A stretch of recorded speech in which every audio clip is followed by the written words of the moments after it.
You are now listening to Thoughts from a Beatmaker. Welcome to another episode of Thoughts from a Beatmaker. This one I'm going to go over the laws of human nature. Now, Law 8 is what I'm going to be talking about, and it goes about to change your circumstances by changing your attitude. Now, we've all heard this before, right? It's the problem isn't the problem, right? It's your attitude towards the problem. Your attitude is how you see the world. If you're always negative, guess what? The world seems negative. Everything you see on social media is negative. Everything that happens to you is negative. If you're positive, everything is great. Things aren't so bad. You know, we'll get past this. It is what it is. Like, that is literally how life is to a certain degree, obviously, because even, bad things can happen to good people and so on and so forth. And so, we do our best out here. But let's get into it. All right. Now, it starts off by saying the law of self-sabotage.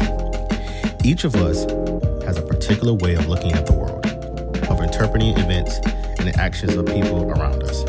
This is our attitude, and it determines much of what happens to us in life. If our attitude is essentially fearful, we see the negative in every circumstance. We stop ourselves from taking chances. We blame others for mistakes and fail to learn from them. If we feel hostile or suspicious, we make others feel such emotions in our presence. We sabotage our career. We sabotage our career and relationships by unconsciously creating the circumstances we fear the most. The human attitude, however, is malleable. By making our attitude more positive, open, and tolerant of other people, we can spark a different dynamic. We can learn from adversity, create opportunities out of nothing, and draw people to us. We must explore the limits of our willpower and how far it will take us. Now, let's go back to where it states, we sabotage our career and relationships by unconsciously creating the circumstances we fear the most. I can't tell you how many times I've seen this play out. Like, you fear that somebody's gonna, cheat on you. And so what do? You constantly berate them or say that they're constantly cheating or they're being unfaithful by looking at this person or looking at that person or saying something in a certain way. But what you're doing is you're pushing them away. You're thinking by constantly trying to keep them honest that they'll want to try harder to prove to you that they're not. But realistically, what you're doing is you're just pushing them away. And then what's going to happen? They're going to cheat because you pushed them to that. And now your worst fears come true. And it wasn't because they were. It was because you pushed them into it by your fear by you being so fearful of this happening to you. You unconsciously made it happen. Do you not understand that our minds are powerful? That literally we create majority of things that happen in our life, and that we can change that by just changing our perspective. It's crazy. And I know a lot of people might say that's easier said than done, and I get it. But man, we got to start somewhere. You get what I'm saying? We have to start somewhere. Right? So I'm going to go through a couple of spots here and there in the book, but basically, this one's called The Ultimate Freedom. Now, this is, of course, in Law 8 of changing your circumstances by changing your attitude. As a child, Anton Chekhov, the future celebrated writer, faced each morning with a feeling of dread. Would he be beaten by that day by his father or somehow spared? Without warning and sometimes without any apparent cause, his father, Pavel Yurkovich, would strike him hard several times with a cane or whip on the back of his hand. What made it doubtfully confusing was that his father did not beat him out of any apparent malice or anger. He told Anton he was doing it out of love. It was God's will that children be beaten to instill humility. That was somehow he had been raised. That was how he had been raised, And it took what a fine man he had turned into. At the end of the beating, young Anton had to kiss his father's hand and ask to be forgiven. at least he was not alone in this ordeal. His 4 brothers and sister all received the same treatment. The beating was not the only thing he came to dread. In the afternoon, he would hear his father approaching footsteps outside his ramshackle wooden house and would tremble with fear. More often than not, he was coming to the house at that hour to ask the child Anton to replace him in the grocery shop that he had owned in the backwater town of, I'm about to butcher this, Taganrog, Russia, where the family lived. For most of the year, the shop was unbearably cold. While minding the counter, Anton would try to do his homework, but his fingers would quickly become numb, and the ink at the pot of his pen would freeze up. In that mess of the store, which smelled rancid of meat, he would have to listen to the dirty jokes of the Ukrainian peasants who worked there and witness the lewd behavior of the assortment of town drunks who wandered in for their shots of vodka. In the midst of all this, he had to make sure that every kopeck was counted for, or he would get an added thrashing from his father. He would often be left there for hours while his father was getting drunk somewhere else. His mother would try to intervene. She was a gentle soul who was no match for her husband. The boy was too young to work, she would say. He needed time for his studies. Sitting in the frozen shop was ruining his health. The father would thunder back that Anton was lazy by nature, and only through hard work could he become a respectable citizen. There was no respite from the father's presence. On Sunday, the one day the shop was closed, he would wake the children up at 4 or 5 in the morning to rehearse their singing for the church choir, of which he was the director. Once home from the service, they would have to repeat it, ritual by ritual, on their own, then return by new mass. By the time it was over, they were all too exhausted to play. Now, obviously, this man was brought up on some other shit. Like, his father had them run ragged. You gonna run the store while I'm out there getting liquored up. Woman, you ain't gonna tell me what to do. You know, these my kids, and they gonna do what I tell you to do. I'm the man of the house. And then on Sundays, you gonna become a respectable citizen by, beating the choir, because you my kids, and I'm the director of the choir. So you're not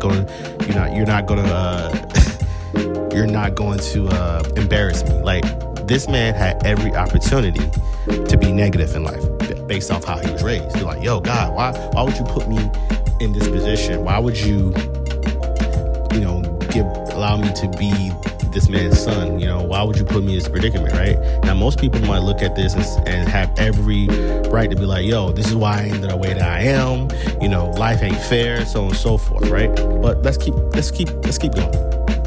The father and Alexander had recently moved out. Anton decided he needed to do the opposite. Move into the cramped room and become a catalyst for change. He would not preach or criticize, but rather set the proper example. What mattered was keeping the family together and elevating their spirits. To his overwhelmed mother and sister, he announced that he would take charge of the housework. Seeing Anton cleaning and ironing, his brothers now agreed to share in these duties.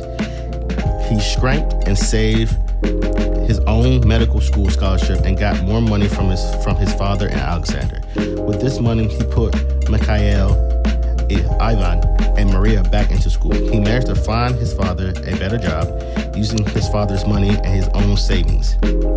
He was able to move the entire family to a much larger apartment with a view. He worked to improve all aspects of their life. He got his brother and sister to read books he had chosen, and well into the night they would discuss and argue the latest findings in science and philosophical questions. Slowly, they all bonded on a much deeper level, and they began to refer to him as Papa Anstancia, the leader of the family. The complaining and self-pity attitude he had first encountered had mostly disappeared. His 2 younger brothers now talked excitedly about their future careers. Anton's greatest project was to reform Alexander, whom he considered the most gifted yet troubled member of the family. Once Alexander came home completely drunk, began to insult their mother and sister, and threatened to smash Anton's face in. The family had become resigned to their tyrants, but Anton would not tolerate this. He told Alexander the next day that if he ever yelled at another family member, he would lock him out, and disavow him as his brother. He was to treat his mother and sister with respect and not blame the father for turning to drink and womanizer. He must have some dignity, dress well, and take care of himself. That was the new family code. Alexander apologized and his behavior improved, but it was a continual battle that demanded all Anton's patience and love, for the self-destructive streak of Chekhov was deeply ingrained. All right, so I'm going to kind of stop there because, this chapter goes very, very long.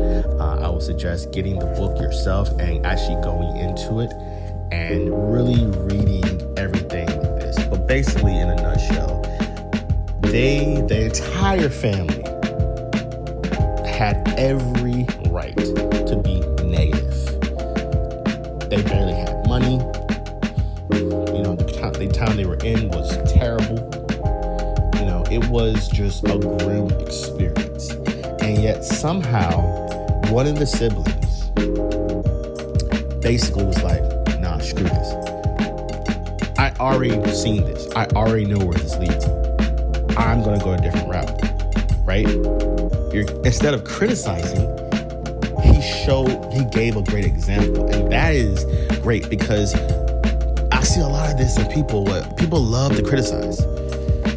They love to show people's shortcomings. They love to show when people make mistakes. But I'm like, okay, well, how about you show a great example of how to do it since you know everything? And most of the time, those people can't, or they can't do it better than the person that criticizes me. See, it's easy to look at somebody and say, you're doing it wrong or you're not good enough, right? And then when you turn around and tell them to do it, they're like, well, that's not what I do. It's like, well, no, you can't criticize unless you can do it better. That's how I look at it. Right? I might have my opinions on certain things, but I can't criticize somebody's work. I can, but if I can't do it better than them, I need to shut the hell up. Because realistically, that's how it is. The internet is crazy for this. We criticize everything. And I say we because it's not like I've never done it or I've written comments or so on and so forth. And then for me personally, it's never come from a malice place in my heart where it's like, oh, this thing sucks, blah, blah, blah. No, it's like, this is my opinion. I think you could have done this better based off of how I see it, based off how I would love to have heard it. But realistically speaking, we personally, unless you can do it better yourself, you cannot criticize. We have in life every right sometimes to be negative. Sometimes we can do everything right and still fail. That is called life. And as human beings, we have every right to be negative, but we should not be. Because what is the point? You gotta remember, people might say life is short. Yeah, okay. You ever done planks? You ever gone and worked out? That hour seems very long, doesn't it? 30 minutes seems very long, doesn't it? 5 minutes, especially when you're doing planks, seems very long, doesn't it? Life is long, whether you like to admit to it or not. It goes by very quickly, yes, but it is long. And so you gotta ask yourself a question. Do you want to be in life being negative all the time? Can you imagine being negative for 80 years of your life and just seeing the world as a terrible place? You'd be crazy. You'd be crazy. I could not live like that. There has to be some type of hope. You have to look at it where it's like, look, regardless of things that happen to me or the things that, all the opportunities that I didn't get, I got to create it for myself. I can't sit here and wonder about why my parents did me dirty or why my girlfriend did me dirty or why my so-called friends did me dirty and so on and so forth, right? Because that's this life. Remember, nobody can ever stop you from doing what you want to do in life. You can only stop yourself. You are in control of your future. You can't sit here and think that, oh, it's this person's fault. It's this person's fault. Oh, they didn't give me enough love and that's why I am that. Well, figure it the fuck out. If you know you have trust issues, don't get into relationships. You understand what I'm saying? You have to put yourself in positions to win. And if you know you have trauma somewhere, go get help for it. Don't sit here and get in one relationship after another or put yourself in position and then gain more trauma from that based off the trauma you got, based off the trauma you had. You get what I'm saying? Like, you're putting yourself in positions where you're not ready for. And because you're not ready, based off the trauma you haven't dealt with, all of a sudden, now your situation in life is worse. Because you choose not to get help. We have to stop self-sabotaging ourselves and really understand life as a whole. We have to look at life as opportunity. Look at every aspect of your life, every moment of your life as an opportunity to grow and get better. And I guarantee you, if you look at life like that, where no matter if it's good or bad, every opportunity is an opportunity to grow. Yeah, man, I'm telling you, sky's the limit. You have no clue. You have no clue. Anyway, hopefully you've gotten this far. I know I can kind of go on, but this season I definitely want to kind of spread a little bit more information versus not based off my opinion, but actually give more more credit to what I'm trying to say and kind of give you